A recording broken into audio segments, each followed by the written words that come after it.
You know, the military life is the only life I have ever known.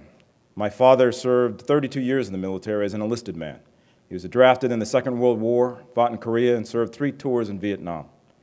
And before his last year of service, I joined the military as well.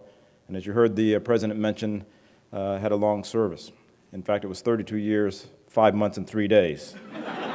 Now, I only mention that because it actually was on my retirement papers, believe it or not. And at that time, I looked at it and I thought, you know, either the Army keeps really good records or they were really excited to see me go.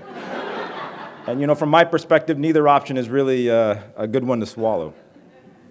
Anyway, when I transitioned from the military and found out that I was going to work for UMUC, of course, I was thrilled. It was like a blessing and a dream come true. To be able to serve in an organization that has served servicemen and women for so many years, going back to the 1940s. And so for me, you know, the uniform has changed, but the mission is not. And to continue serving our young men and women and their families and the veterans, that goes unchanged.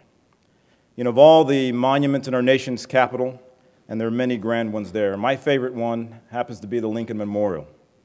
And inside the Lincoln Memorial, for those of you who have been there, you know that there are 2 speeches of his that are inscribed inside. One, the Gettysburg Address, which is the more familiar one to most Americans, but there's also his second inaugural address. And the last sentence of that address, he says, because he's talking about the end of the Civil War, he says that we have to bind up the nation's wounds, to care for those who have borne the battle, and his widow and his children. To care for those who have borne the battle, and his widow and his children. To me, that is a responsibility that we have as a nation.